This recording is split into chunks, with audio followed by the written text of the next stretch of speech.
ప్రస్తుతం మధ్యప్రాచ్యంలో అమెరికా మరియు ఇరాన్ మధ్య నెలకొన్న ఉద్రిక్తతను తగ్గించి నిలిచిపోయిన శాంతి చర్చలను మళ్లీ పట్టాలెక్కించేందుకు పాకిస్తాన్ ప్రధాని షహబాజ్ షరీఫ్ తీవ్రంగా ప్రయత్నిస్తున్నారు. ఈ క్రమంలో ఆయన ఇరాన్ మరియు ఖతర్ దేశాల నాయకులతో జరిపిన చర్చలు కీలక మలుపుగా మారాయి.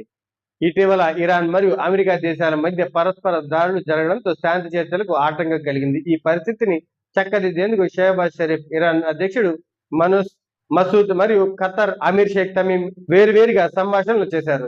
జూన్ 18, 2026న అమెరికా మరియు ఇరాన్ మధ్య కుదిరిన ఇస్లామాబాద్ మెమోరాండం ఆఫ్ అండర్స్టాండింగ్ ను అమలు చేయాలని షరీఫ్ ఇరు దేశాలకు పిలుపునిచ్చారు.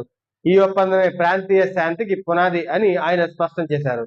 ఉద్రిక్తతలు పెంచే ఎలాంటి చర్యలకైనా పాల్పడద్దని, ఇప్పటికే సాధించిన శాంతిని పాడు చేసుకోకుండా ఇరుపక్షాలు సమన్వయంగా పాటించాలని ఆయన కోరారు. పాకిస్తాన్ మరియు ఖతర్ దేశాలు ఈ శాంతి చర్చల్లో మధ్యవర్తులుగా వ్యవహరిస్తున్నాయి. స్విట్జర్లాండ్ లో జరిగిన టెక్నికల్ లెవెల్ చర్చల తర్వాత ఇప్పుడు మరోసారి చర్చలను గాడిలో పెట్టేందుకు పాకిస్తాన్ చొరవ తీసుకుంటుంది.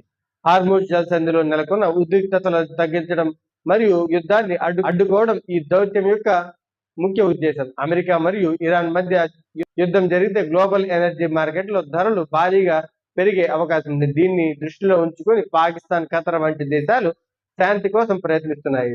జూన్ 21న స్విట్జర్లాండ్ లో జరిగిన లేక్ లూసన్ సమ్మిట్ లో నిర్ణయించిన అంశాలను అమలు చేయాలని పాకిస్తాన్ గట్టిగా కోరుతుంది. క్లుప్తంగా చెప్పాలంటే షహబాజ్ షరీఫ్ ఈ దౌత్య భారాన్ని మోస్తూ యుద్ధం వైపు వెళ్తున్న పరిస్థితులను శాంతి చర్చల వైపు మళ్లించేందుకు చేస్తున్న ఈ ప్రయత్నంపై అంతర్జాతీయంగా ఆసక్తి నెలకొంది.